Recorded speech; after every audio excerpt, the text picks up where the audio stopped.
Welcome to On the Bench. I am your host for this episode, Brendan Sinone, joined by Zach Blostein, Chris Nee. A quick aside, it's not Brendan Sinone. When people say Brendan on the message board, it pisses me off. Damn it. And they're just going to say Brendan more often now, aren't they? Brennan? Yeah, people are like, Brendan. Is it not Brennan? Who's named Brennan? But that's just how it's pronounced, right? Brendan? Oh my God. If people are saying it quickly, it just sounds They're like writing Brennan on the board. You want them to start calling you Brenda again? It's a fair point. I think we have a lot to get to. This is why I only show up once a month now. Chris has negotiated down his amount of appearances. Before we get going, because there's a ton of recruiting stuff to get to, FSU has had a nice June surge. We're now in July. Real quick, fellas, football is next month. Technically, there's actually football this month. Was it NFL football? Yeah, I think Chargers play on the 31st. Wow. I didn't know there were 31 days in July. That whole little 30 days has that's a stupid I can never remember it. Anywho, real quick, a shout out to our sponsors. First off, Chattanooga Whiskey. Here's a beautiful bottle and bond. This is one of their best bottles, but they're doing all sorts of crazy experimental stuff right now. They have like a limoncello out. They have, what else they got? They have like a peach infused one, I think it is. I should probably read this correctly. They have a bunch of summer themed. They have a bourbon barrel limoncello. They have a ginger infused highball. So they're doing some stuff to try to get ready for the summer months here, some more refreshing beverages. And that's one of the things I love about Chattanooga Whiskey is in addition to there's baseline stuff like the 111, the rye, the lower proof bourbon, is they do some really wacky, fun, experimental stuff. And they want to try to take big swings at things and they want to blow your palate out. So that's what they should market, blow your palate out. Sorry. And speaking of sorry, Colin, if you drink enough limoncello infused bourbon, who would you go to sell a house to? The Turner Group. I'm glad we're all here together. The Turner Group. Colin, A.B. Turner do an awesome job of the home buying, selling process. They're based in Central Florida. You guys know that, but they can help throughout the state of Florida. Zach can attest to in Tallahassee. He's got a money-making property that he also is able to come stay at and use as a home base when he's up here covering recruiting in June. So those are our two sponsors for this podcast. Speaking of June recruiting, FSU had a nice little surge, guys. They end the month of June at 11th nationally, pushing on the top 10 class. But real quick, before we get into things, with the more micro parts of it, how do we view this run? Like, how do we view where they stand right now? Is this actually a class that's pushing for the top 10? Is it more of a matter of circumstance when you've gotten the commitments? What's still on the table? Like, just how are we feeling, I guess? What's the temperature check as we enter into the July wave of commitments coming up? Chris, I'll start with you. I viewed the run as necessary. Needed to bulk up the class. I like the offensive skill. I like the receiver group. I love Xavier Tiller. I think they'll get another tight end there, probably Landon Myrie. Amari Thomas is a guy who's been committed for a long time, but I like him a good bit at running back. You've done a good job to this point of retaining him, with South Carolina being the big one, contesting you for that. In general, like the secondary group, they got to add a linebacker. Hopefully Rodney Colton's that guy. I think it's pretty important for them to top off that linebacker group with one of those three. And, TJ White, DQ, Forkpa, and Rodney Colton being the three. White's already off the board. Forkpa will come off the board in a few days. Belief is Florida there right now. So it kind of puts all the onus on Colton. I think the thing that remains is you've got to improve in the trenches. Today could go a long way with that. With a guy like Ernest Rankins, that's a developmental interior defensive guy who's got a pretty high-end frame and some good athleticism. A little bit green, but can be good. You add that to the group you have, you like it. Chris Addison at edge would be a nice addition. He's a guy that FSU has felt good about since the official visit. And then offensive line's probably the area where it's kind of a lot of to be determined. Mitchell Smith's about to come off the board. Feel like that's probably Vanderbilt, if not Vanderbilt, Alabama. Wilson Zierer, who's a big German kid. Loved FSU visit in mid-May. They've had lasting power, but family ties to Auburn because his brother played there. Alabama's done a really good job. That will be a difficult one. And then Doodles, Deron Parks. Love that I can call a 345-pound man Doodles and not get beat up by him. he to me is sort of the one we don't talk a lot about. When Sam Roseborough came off the board and went elsewhere, I felt like Deron Parks became much more important for FSU. So I think June was important because they addressed a lot of needs, and I like a good bit of the guys they did add, especially some of the offensive skill. But I think there's also an incompleteness to the class that they still have to work towards. And I think it's important that as they exit July, in reality, that is the class they hope to sign from a high school perspective for the most part. Hot take real quick before we get to Zach's thoughts on it. If someone's named Doodles as an offensive lineman, they're either going to be awesome or awful. They're not going to be an in-between. You have to either be a badass to be fine being called Doodles at 300 plus pounds, or there might be something wrong with it. That's my theory. Zach, cool. Good theory.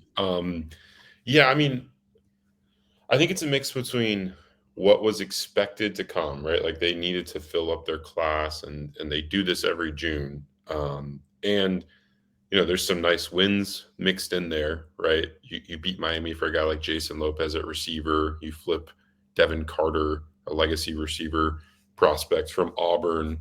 You beat Alabama and Auburn for Xavier Tiller. You could beat Auburn again today for Ernest Rankins, the 4-star defensive lineman that Chris brought up. So some nice wins in there, but I do think that issues still persist at premium positions. Their edge board, we talked about this heading into the month of June. There were some options there, but a lot of those options started to, fall off the board, right? Like especially after that first weekend, Xavier Griffin Haynes committed to North Carolina. He was kind of a guy they thought they had a real shot with. FSU did. And then, the development of Cam Brooks kind of falling off FSU's recruiting board after all the stuff that happened in the spring with him. And, I do think that you lack quality options at the edge position. They feel good about their chances with a guy like Chris Addison, but he's not a blue chip player, at least right now. And then, the offensive tackle position, we talked about how it was going to be super important for FSU to try to land those 2 blue chip offensive tackles they brought in the first weekend of June, and Johnny Jones and Sam Roseborough. They did not do that. Those 2 went elsewhere.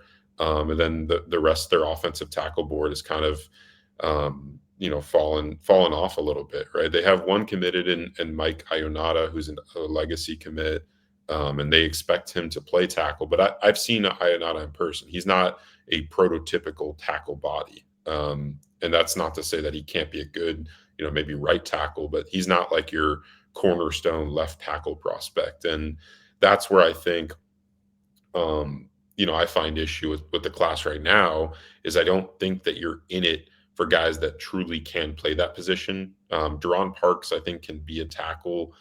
He's got to reshape his body some, and I do think he's got the frame to play at one of the tackle spots, but he's not one of these long, lean, athletic bodies that can, protect the blind side. And I think that, we talk about in the past, like FSU kind of loading up at positions where,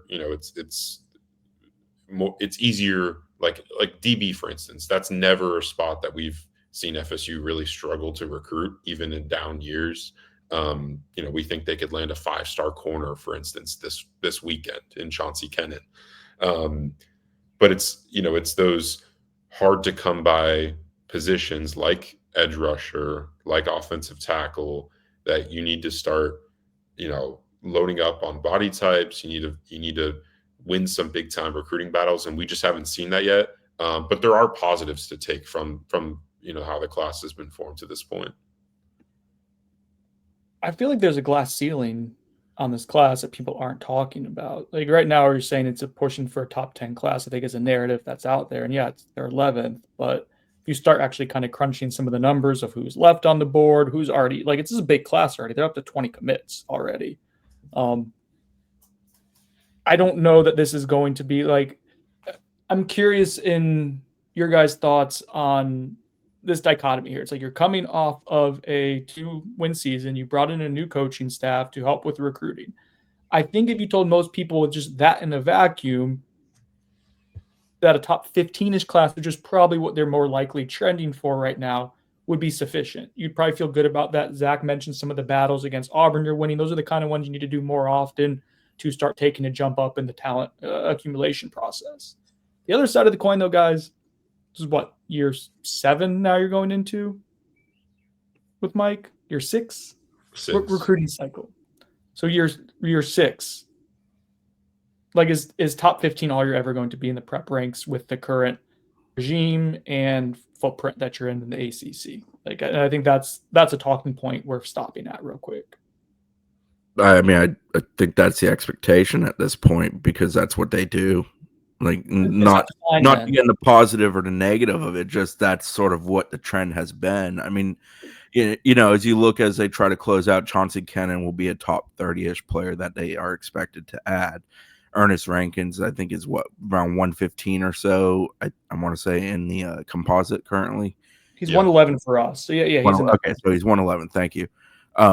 You know, and then after that, you know, Rodney Colton's your next most likely guy. I think he's just in that top 247 range, maybe 230s. So, like, you know, that is the big additions that still stand out there. And then a guy like Jay Timmons, I could see creeping into top 247, for example. Yeah, that's probably the most likely one of their current commits. So you're talking about maybe a half dozen top 247 type prospects in the class. That to me is sort of what, like, the best case scenario with this bunch has become. You combine that with coming off 2-10 and balling on a certain level of a budget. It's just sort of what I expect. Like, do I like it? Do I agree with it? Should it be better? Probably should be better. It's FSU. I mean, there's a certain level of expectations that comes with the program and whatnot. But, like, I don't expect more, I guess, is the best way I can describe that. I think that's a poignant answer. Go ahead, Zach. We might be one of the few, you know, schools that you can look at that has the full, you know, wide range of the data set, from winning every game to winning almost no games, right? And the result, the impact on recruiting stays the same. But then you see, like, what happened after they won. Like, we talk about that all the time, but, like, yeah, I mean, I don't think it's fair to say, like, they're, you know, falling under expectations this year. Although, you know, we noted heading into the offseason that you needed to like, your recruiting efficiency needed to be better than in the past. But, you know, I think 2-10 puts a ceiling on the class, regardless of how great of a recruiting staff you put together. Like Georgia had Rankins camping there too. Yeah, and essentially decided not to bring him in for an OB. That's how the pool changes when you're winning. You know, yeah. The elite camp this year versus the year before, I think, was a good example of, like, what winning and losing can do for the pool you're pulling from. Yeah. So relatively, I think they're doing fine, but big picture is a different discussion.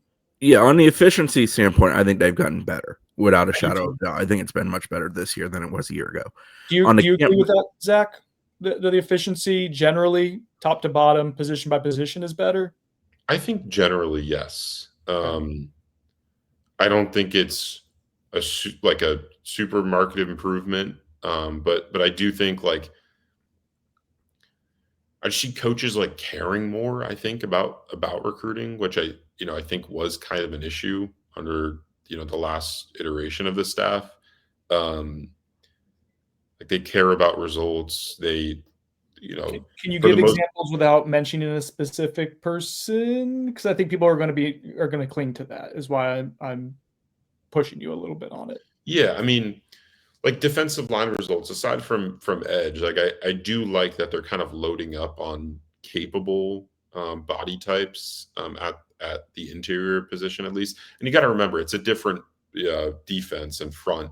So, like, the traditional, like, we're talking about the edge position, like, you know, we're talking about them landing at, you know, jack linebacker essentially, which is there's a wide variety of skill set that can fit in that position. But yeah, I do think that, you know, the defensive line recruiting, at least, you know, what I've hoped it could have been under, the previous staff. Like I felt like they were always kind of waiting to try and land the big fish instead of maybe loading up on those plan B options. And I think they've done a better job at that under this staff, which I've liked. And I think that is like a part of them like understanding like, hey, like this is where we are in the landscape of things. Like let's load up on these bodies. If we go and win more than we're supposed to this upcoming season, like we can potentially be in the game for those top prospects, which is what I kind of hoped FSU would do in the past. So I do think that there's improvement at that position. But yeah, I mean,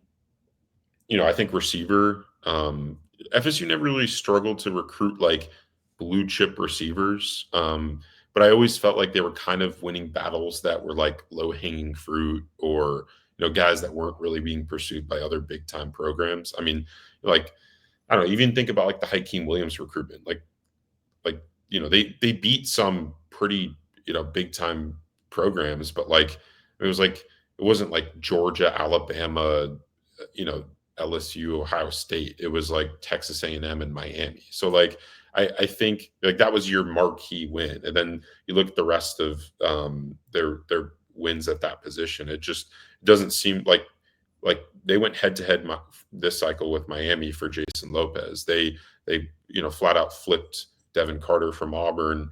I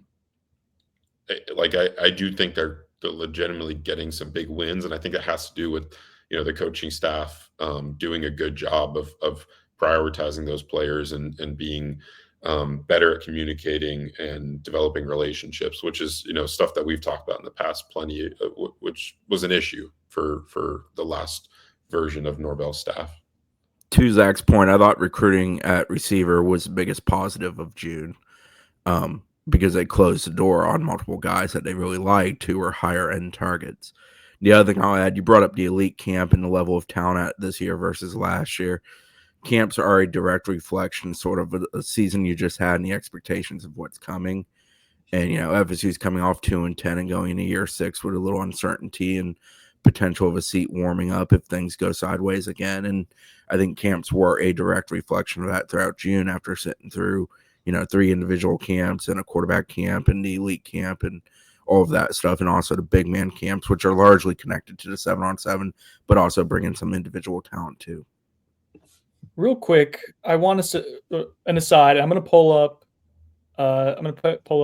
Jason Lopez's highlights here because we all love him. We haven't really talked about the commitment in depth, but it's a guy that I think all three of us are pretty bullish on. Zach because he just kind of has a similar haircut, but let's get going here. Sorry, that wasn't that funny. It wasn't worth the joke. I was going to say that real quick that Tim Harris, I've noticed, this is super just anecdotal, small time, like little note, but I see him outside on the phone a ton.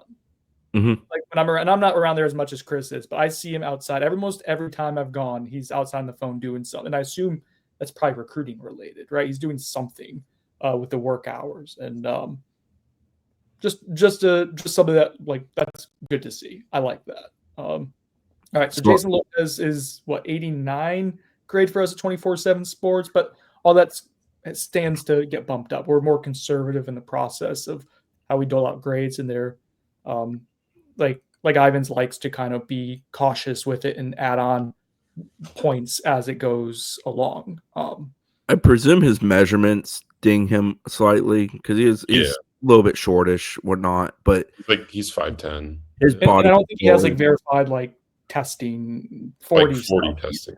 His body control is out of this world good. His hands are really good. He plays through contact extremely well, both on the football field and on the basketball court, and it translates both ways when you watch him play. I freaking love him. I watched him at an Under Armour camp in the spring, and I thought he was going to kind of be like a, possession-y, like slot guy like Xavier Restrepo was. And he's more twitched up than that, in my opinion. Mm-hmm. Like he surprised me with his speed and just like his change of direction. Like that was the most impressive, takeaway from when I watched him a few months ago. And, I know ever since Tim Harris joined FSU staff this offseason, like Jason Lopez has been, close to his top target.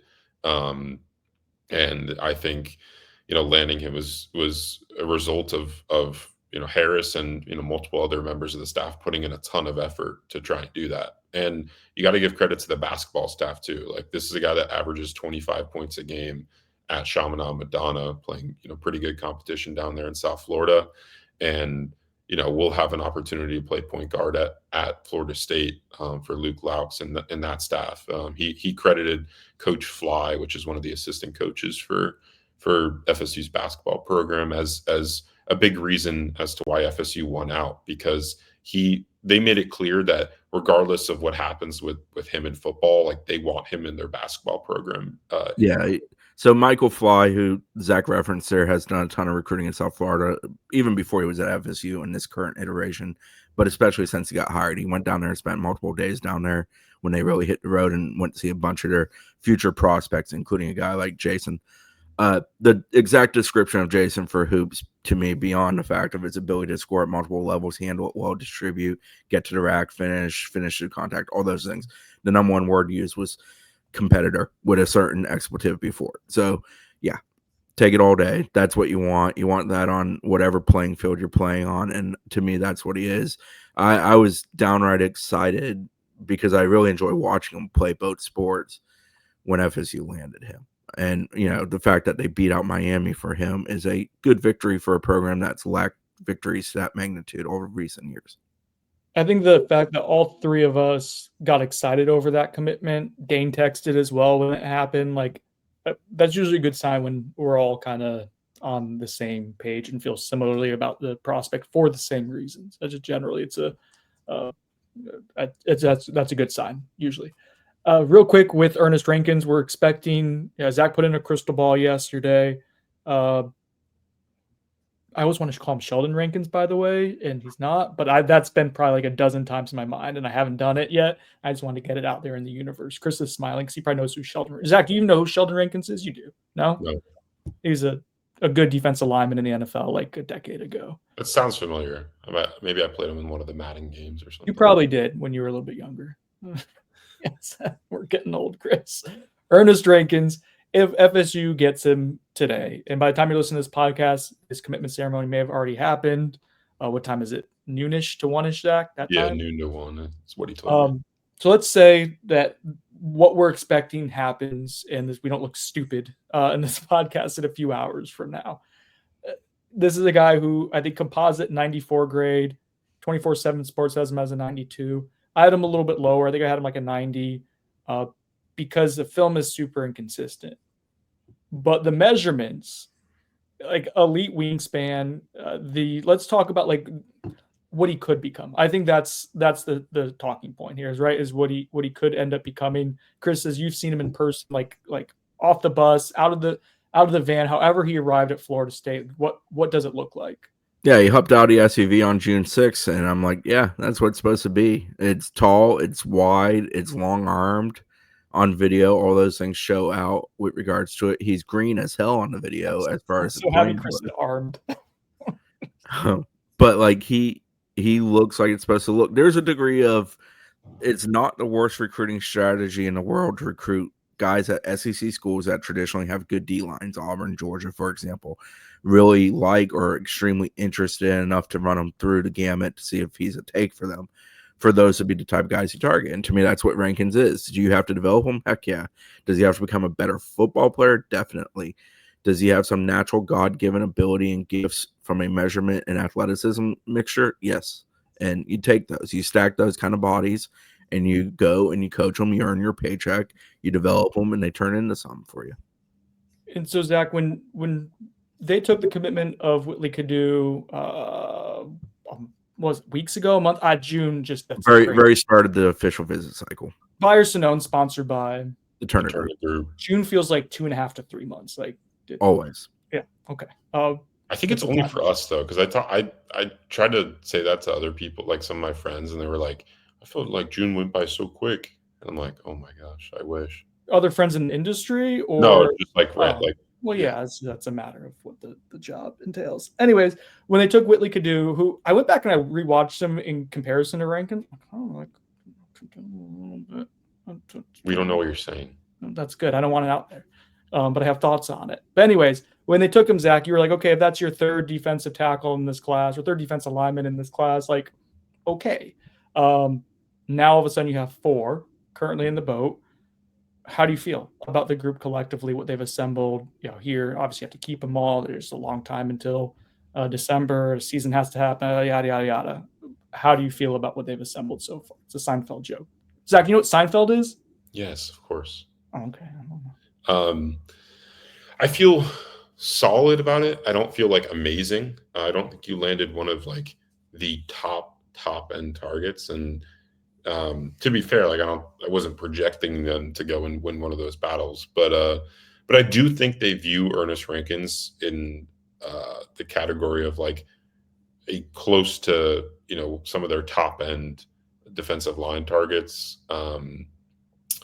Tico Crennington, I know that they like. The take that I question the most is probably Tank Carrington. I just, I think with all the transferring of high schools and just the all the stuff going on there, like I do think that he's a solid player. That's your higher floor guy. Like you've taken 3 really high ceiling guys. That's how I view it, anyways. Zach is like that's that's fair. Yeah, that's fair. I do think that they like Ernest Rankins as like one of their high end guys in the class. I know you feel like he's far more of a developmental prospect, Brendan. Just from I do. Yeah. That's fine though. Like I can see. Like I'm not. And they might have more film. You gotta remember they get full game film of Huddle, and they're able to have further data points to their evaluation of these prospects than we get. So yeah, I mean, there's I'm pretty sure On3 ranks Rankins as like a top 50 prospects. So and 24/7 Sports is top 120. So there's clearly something that multiple people that are looking at these kids' films. Well, yes, because his frame is like 99%. But like type of stuff for high school. But it's not just solely on the frame. Like you have to see something on the to see something on the football field. You cannot get that high. I think Rankins versus Tank is a good example of why rankings are what they are in the sense. Tankins about the Rankins. Tank hasn't grown a whole heck of a lot in his high school career. He's been pretty similar to his build outside of his weight adjusting a little bit in the last 2 to 3 years. He's sort of what he's going to be physically. With Rankins, like the ability for him to turn into an absolute monster exists, and that's why he's going to get ranked on that potential. He's not a finished product like a Kendall Gervil or a James Johnson, who are better defensive tackle prospects in this class. That's just a couple FSU guys I can think of off the top of my head. James Johnson is a much better football player right now than Ernest Rankins currently is. But Rankins' top-end potential physically developing may truly be greater than a guy like a James Johnson. I don't know that it is, but I think the conversation can be had. I think that's why like the bigger the body, the tougher the projection. That's a cliche, but it's also true.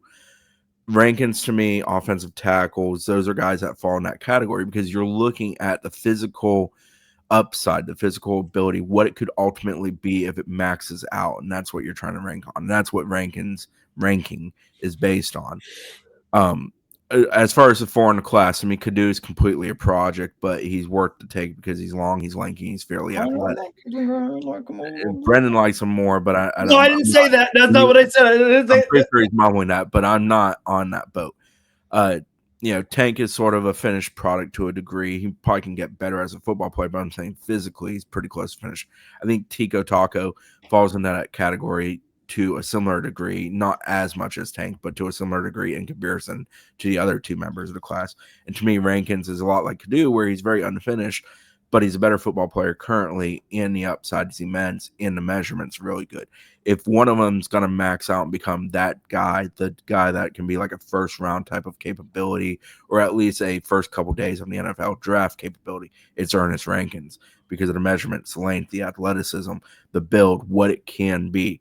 But it has to get there. And there's so many things that go into that. It's the coaching, it's stability, it's a kid sticking with things and learning under the right people, the right systems, being utilized in the right way, and just not getting injured and having missteps along the way. So that's why it's all gamble and all bet. But I think that's why Rankins is ranked as he is, because to me, he is a guy at his position And for example, in the composite, I think he's 14th in the composite at the position.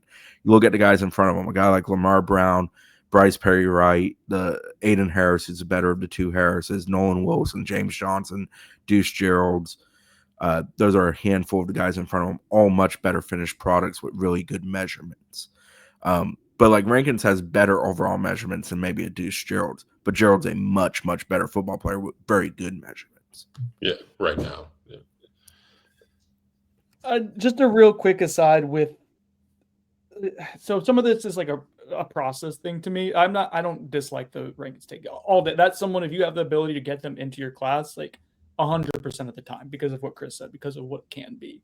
I think it's just a matter, and we don't have the answer to this. Is like, it's a value kind of proposition. Like, how much are you spending? How much of your salary is on it? Who does it preclude you from getting? And I think that's more just like, that's part of it.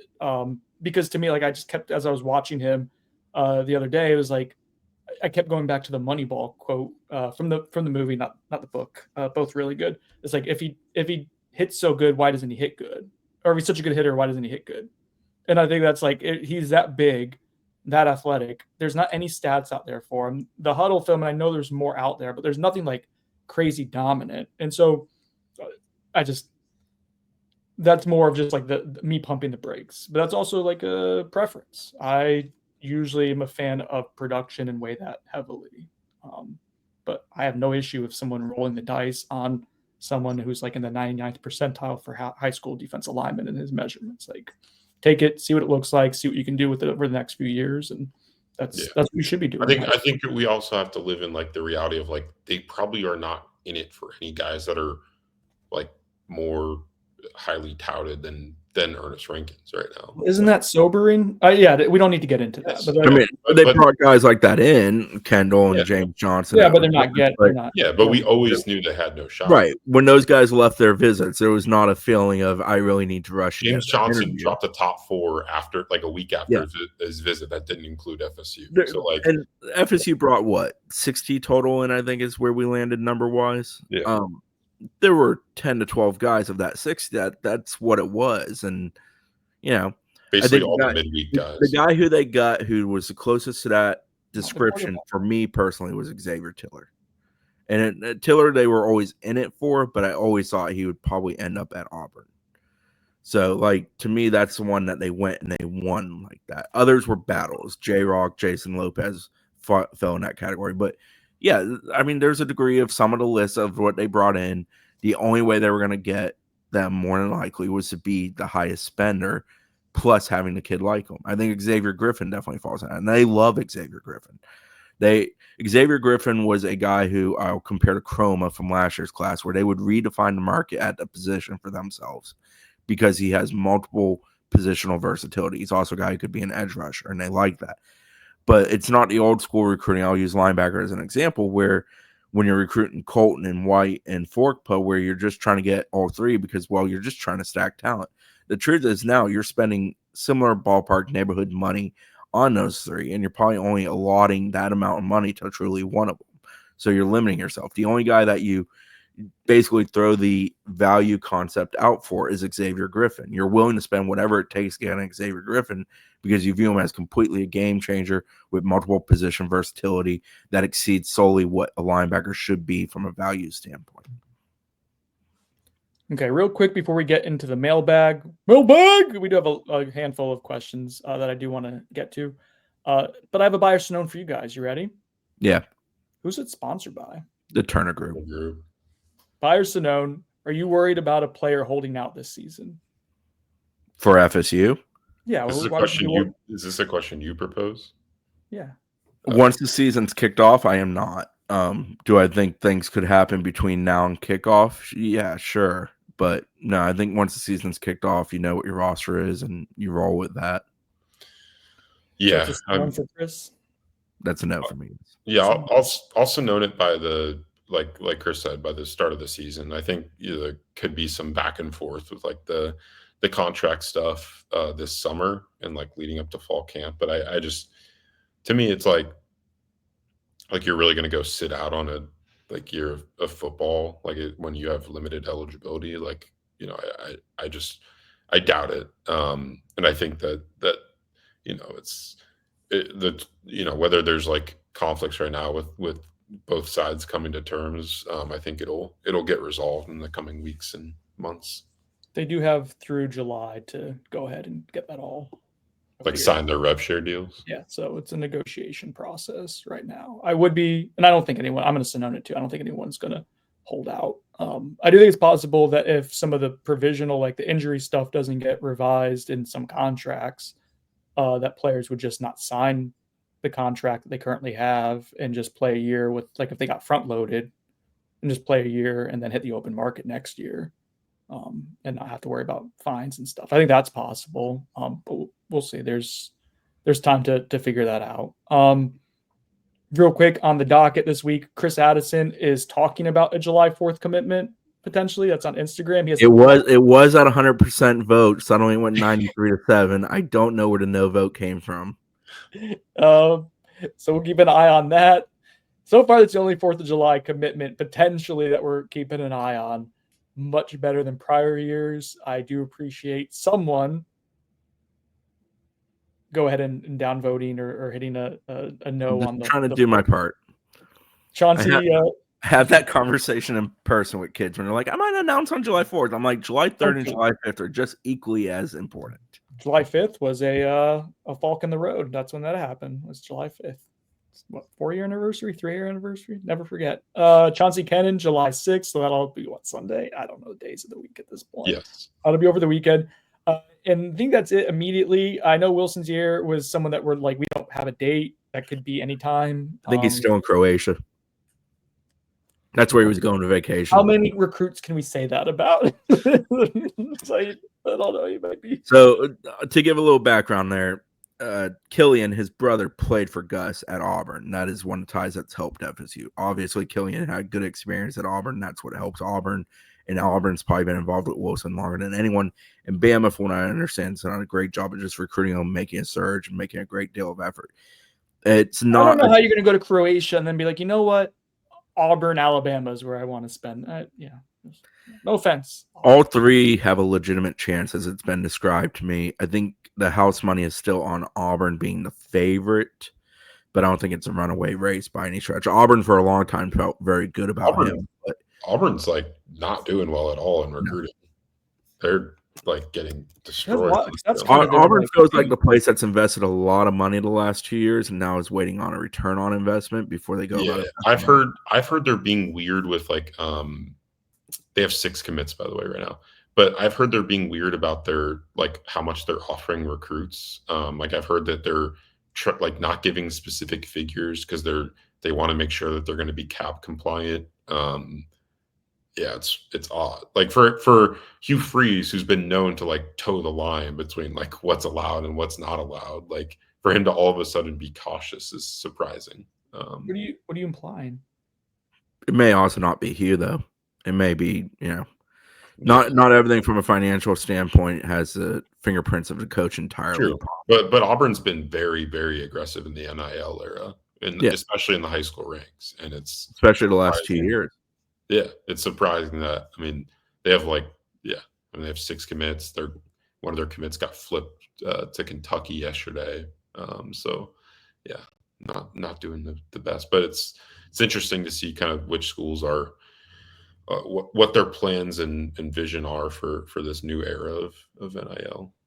Well, one of my favorite things right now is when we expect a school to get a high-end guy who we know is a expensive player. And suddenly that moves off that guy, and you see that money repurposed, and they suddenly become a player for another big guy who they weren't supposed to get, that another school that we know is spending is supposed to get. That's my favorite current domino of it all. I mean, like Rankins is an example of that. No, I would use Trenton Henderson. I think most people thought Henderson was going UF. It seems to be trending LSU. Suddenly UF becomes trending for Kendall Gervil, who people thought was going to Texas, where we hear that there was a high-end NIL deal worked out in June for him. And I'm not throwing mud. Like, good for you guys. You have the money, go spend it. I ain't hating on that. I'm just saying it's interesting to me to watch that domino effect of the financials of it all, of the stuff moving around. Let's get into the mailbag, shall we? Should we rummage? See what we have? Let's do it. 3 times truth. By or Sonone, sponsored by the Turner Group. FSU's best position for both high school recruiting and player development is tight end based on the impact and growth of players recruited out of high school at that spot. For the audio audience, both Chris and Zach tilted their head in the same direction at the same time as Yeah, I mean, I think play the game. Can I work through an answer quick before I say buyers? No, that's not how the game goes. Okay, fine. Also no, because I think What? the recruiting part, I think that argument is fair. Like I think you can say that they're probably that's the position over the last like 3 cycles that they've recruited at the highest clip consistently. I think the development side is like, I mean, I just who have they developed at that position? Zach's still hurt by Kyle Morlock. Yeah, I mean, I think the recruiting wise, you can make the argument that it's one of, if not the best recruited positions on the roster. That's what I just said. CT always has a good board, and they do a good job going in recruiting, and they also close on a decent amount of kids. Yes. Yeah. I'm Sononing it. My answer is cornerback. I don't know. I'm not. The tight end position on the roster has pretty much always been a weakness. I mean, last season, I think not when Wyatt Rector was here. I think last season was kind of the first season you saw the room turn around a little bit. Aside from Kyle Morlock, I think when they started putting those young pieces in, but we got to see how those guys develop. Does Landon Thomas get considerably better and live up to his blue chip status? I mean, Amari Williams is basically a defensive player now, to our understanding. They don't talk about Amari Williams in that room, like they used to. He might get some spot duty, but they do talk about Chase Lofton in a lofty sense. Yeah, I mean that's kind of their piece. But like then you have Randy Pittman, who you just brought in. Very excited about Randy Pittman, by the way. Yeah, very excited. Well, we know what Randy is in the offense. He's probably the most easily convertible piece of the offense from a knowledge standpoint. That's why I'm excited, because I feel like I know exactly what you're going to get from him, and it's going to be a solid B. That's consistency. Another question here from 3 Times the Truth is Buyer Sonone, sponsored by the Turner Group. There is a position group at FSU that was recruited poorly out of high school, but developed far beyond expectations. Does such a success story exist on the current roster? I think I'm Sononing that. I mean, I can't think of one off the top of my head rapidly. I mean, O-line, effing travesty. D-line leaves plenty to be desired. Linebacker trended up, but I wouldn't go that far. Yeah, I think I'm Sononing that. Like, I mean, yeah, like running back came to mind, but like Trayshawn Ward was recruited by the prior staff. Yeah, Benson is a success story. But he was not a high. But I think the implication is that it's a high school recruitment. Yeah, they haven't hit on like any of their high school running backs. They became a portal dependent program as part of it. But they didn't recruit to Philly. They did. He signed with them. I know he was. Okay, but they get credit for him technically. Dante Pimpleton landed Lawrence to Philly. What's Dante Pimpleton do now? Do you think he'll be in our CFB 26 league? I think he was at Bethune-Cookman, and yeah, I'm sure. I think his PlayStation thing is still in his bio. What a time to be alive! Sonone's Burner, Buyer Sonone, sponsored by the Turner Group. FSU won't land a top 10 class until they're out of the ACC. I think that's a buy for me, but I don't think it has to do directly with the ACC. I think it's just kind of what they do or don't do. I think that's a buy for me because I think the current staff is going to be the current staff for at least a couple more cycles, and I don't expect top 10 under them. And I also expect that FSU to still be in the ACC at that time. So I guess it's a buy for me. So you're predicting Norvell is here until 2030? I don't know when we know. It may happen. Listen, we could be going up to Charlotte next week. I was going to Charlotte a few years ago, landed there. Bobby Bowden passed, RIP. And then Oklahoma and no, wait. Yeah. Oof. Sorry. 3, 2, 1. Oklahoma and Texas announced to the SEC. So things happen just randomly in the summertime. I am interested. Bobby Bowden didn't pass them, but news that he was getting sick was. So it was a weird day. In the new July 1st post-house settlement world, the financials of it all and how much schools are able to exceed and antitrust and all the little things that come with this new world that we're trying to figure out in real time. So I am interested in that because I still think the money gap's going to exist, and that's still going to favor the SEC programs and the Big Ten programs as far as signing the best classes. Bobby Bowdenball asks, Buy or Sonone sponsored by The Turner Group. If FSU overperforms 9 wins or more and Houston underperforms 4 wins or less, FSU should go all in to flip Henderson in December. I mean, yes, buy. Yeah. Yeah, that's a buy for Cheat me. your ass off to get the best quarterback in the country for your scheme fit. Yes. Tentacular Juice. Buyers or Bisonone, that's just me. Got to read this one because it's a chance to brag on your sponsors. Heading to Chattanooga today. Must try from Chattanooga Whiskey. I've had the 111 standard proof. I mean, the Founders. If you can get it, the Founders, which should be up that way, go ahead and try that. That's one of their better ones that they do. I want to try the limoncello one. That sounds so good. All right, I can hook you up with that. I know a guy who can help you with that. So yes, Josh Corby 18 Chroma Buy or Sonone sponsored by The Turner Group. Chroma has a very similar effect this year that Dalvin had as a freshman, i.e., absolutely shoving it down Louisville and Miami's throat. Sonone, you don't play Louisville this year, and Dalvin against Miami is just so much fun. Yeah, God, he loved playing that team. Listen, they also had how many NFL offensive linemen on that 2014? I do think Chroma is a focal point of the offense by the end of the season. So I guess I'm buying that. Zach? He better be. Bye.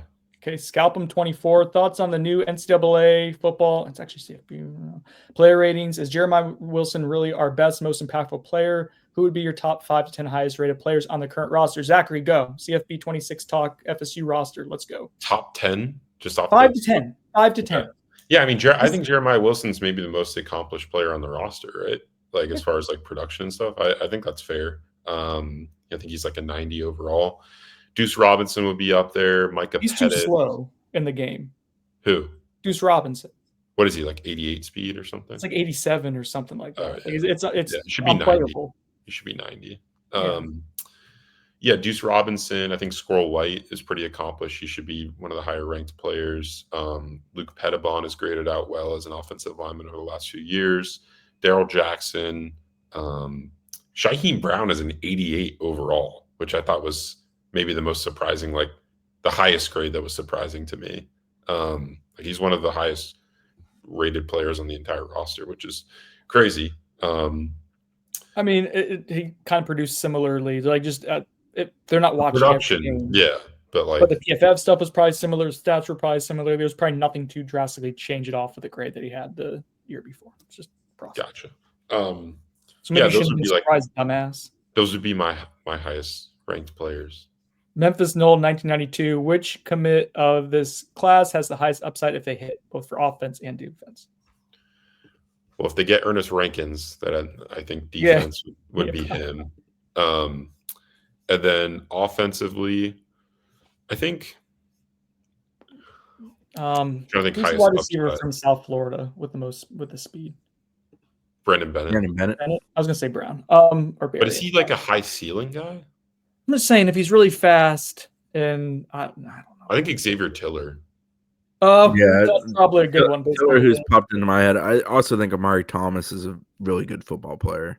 Yeah, I think he's probably the most underrated guy in the class. I agree. Yeah, I like that pick, Chris. And Luke Francis is a wild card, but I also think he's like 20 or 21 already. So I was told he's in his 14th year of high school, which it's not like a bad thing. It's just because he played overseas, so it doesn't really like transfer. Michael 15322. What's your take to have on the future of college football, FSU specifically, that may be considered uncommon or unpopular?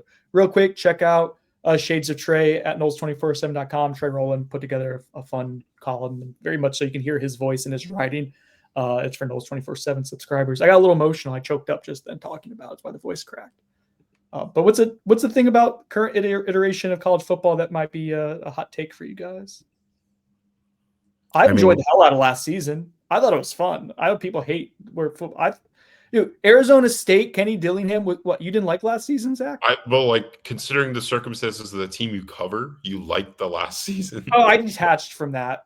Okay. That was like an outer body experience. I feel like you have to qualify that before because you get in a car accident or something, and they say like, "Oh, I was watching it from somewhere else." Like it's a trauma response. That's what last. I was watching other football games instead of looking down at. Yeah, I thought the playoffs those first couple of rounds were fun. Like the Arizona State. Who did they play that was like a high scoring game? Cam Scottaboo went off.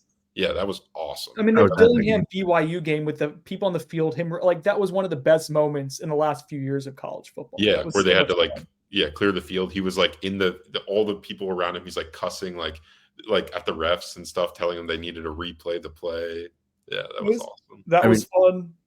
My hot take in recent years was that you can be portal reliant and win, and then last year happened. So Well, yeah, you can be portal reliant and win, but we saw the other side of the court. you can also be portal reliant and go in really complete Yeah, shitter. The hot take was that they can consistently win, but nuance, guys. Who would have thought? Do you have any hot takes, Zach? I kind of like the new era we're going into. I think it's going to be more I wouldn't say like balance, but I do think that there's going to be some interesting roster management strategies that come up if we see the cap enforced in any significant way. I do think teams are going to have to budget and make more calculated decisions on the players they're bringing into the roster. So I'm kind of excited for that. I mean, that's a big if with the cap enforcement stuff. Obviously, we're, as many people know, critics and skeptics of that. But we'll I think it could be an exciting era. I need a CBA to get there. For sure. Yeah. That's what this is all going towards. FSU alum 04 asked like 20 questions on there. I guess he was at work. Pick one. Pick the best. No pressure. I'm not reading all. Listen, we're trying to get this done quickly. Buyer Sonone, sponsored by Turner Group. FSU Sports is cursed. He went on to the list a bunch, but time. No. Don't believe in it. Sonone. Okay. Noel MD 2020. What do each of you think was your biggest pleasant surprise so far this cycle, June? And what do you think is the biggest step they still need to take to advance in high school recruiting? And just for context, we got this one and one more, and we want to get out of here and then direct people somewhere else. Go ahead, Zach. Biggest surprise would be their receiver recruiting. I think they've overachieved there. Biggest step they need to take is landing more players at premium positions like offensive tackle and edge. Yeah, for me, the surprise was Xavier Tiller. I talked about that a little bit earlier. I just expected it to be Auburn for a pretty long time up until the very end. And then disappointment or what needs to get better, they've got to get a high-end offensive tackle on the roster. You got to recruit that at the high school level. I got one more question, but I think it's good. I think it's a good question, and I want to tease it. So for our Knowles 24/7 subscribers, we're going to do a post-game show, a Beyond the Bench. We're bringing it back. Don't tell on us. We don't want to get it canceled after one episode again like last time. It's going to be on the YouTube channel just for the Knowles 24/7 subscribers. So I'm going to read that question to start it off when we get there. I'm going to post that probably tonight, maybe Thursday morning. And then I'm going to show you guys how to really do a mailbag. All right. So that's going to be the first Beyond the Bench, is what a real mailbag. It's always you versus them. All right. We'll talk to you guys later.